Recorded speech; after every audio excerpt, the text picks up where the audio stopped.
Restaurant la soko tangia asibetimbi ti tene na mo tene na ndoti tene so tene logia gloire ti lo tiga ti yo bi na mo idabeti na bien so tene logia gloire ti ayu logawe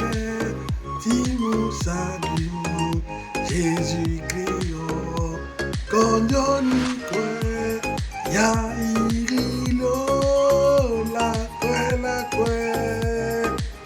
lo jia gloire ti lo na luzu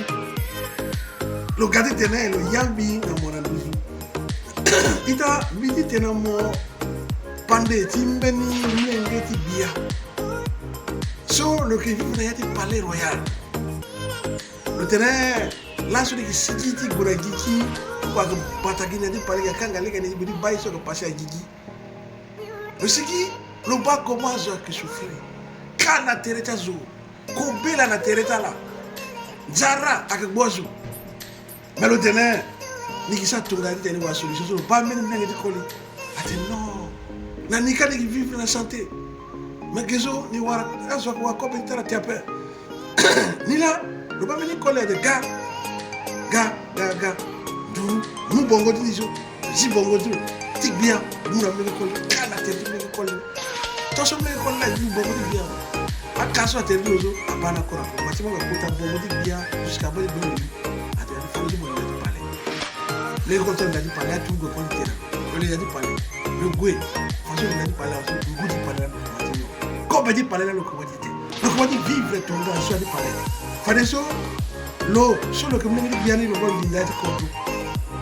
lo ko di baso ko di souffrir la ku ya wa de non di ti ko di pale to so si ya di pale Afli pour du de mon monde dans le salté mon toujours pas de barclou mon monde dans le palais non ni qui me dit droit c'est moi qui me dit droit ka bongo droit dans le bani mu fala ben koli dans ta brezo ni si bongo ti roi so na tete si mo lo dans le palais pas tout quoi merde te fa de mo fa kana ni bloquer condition ala kana capacité à côté bloquer la paix du moment où mon bongo ti roi ouais mon gars roi ouais ni la Jésus Christ ça gloire ti on a toujours le galo bongo ti bia donc on a kobela akana droiti tenir à l'outil de moitié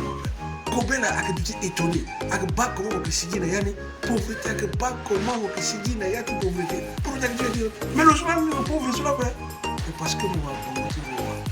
on wara ganguti roi on wara capacité du roi ba on va franchir la église il a dit Philippiens 2 à partir du verset 6 jusqu'à 17 ans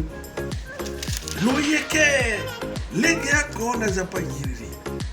mais na letilo ti lingbi na pas ayeke ti gru na gangu pepe baba melogie a gloire tilo mais ya ti tele tilo lo sala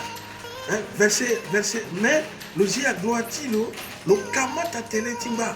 baba lo kamata tele timba lo gato ngana jo na tene na teti lo yeke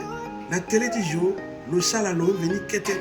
lo ba baba ti lo jusqu'à la pluie même na kui na keketi quoi verset kumbaya teti tele so zapa ya iritilo midi na amour na lo iriso ayeke na ndo ita iri quoi si na iriti Jésus alingi bingula oko kwe ak likuni kwe alingi kuku na yayu na sese na gbeti sese na iriti awa lo jia gwa bati po lo gati yo mona bizu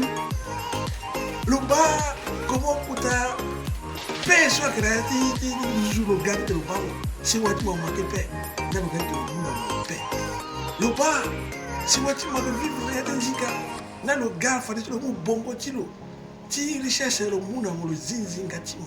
est-ce que mo ko battere timo mo ke sikia situation so mo so mon manabe atena leketi iritilo aye kwa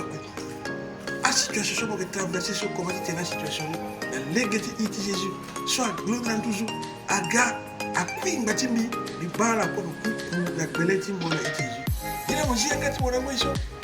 titene na kobela titene na auto titene na motanso plastique mo agiato bi bon tiro wa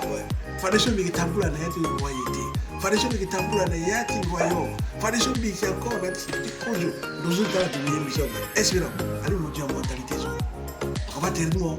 so bi ani mo sigia watu ba me condition kana tertu o ji mo mo bulu pour bongo so yo zo bongo ya kana ko biba iti je couvrir a combinaison ko na tertu biba iti je couvrir a combinaison na tertu biba iti je couvrir effectivement quoi na iti biba iti je couvrir zinga somo kana yani na iti et gloire sur la Jésus a pouvoir manifester la effectivement espérant il va la continuer à faire des témoignages de Jésus. Ciao.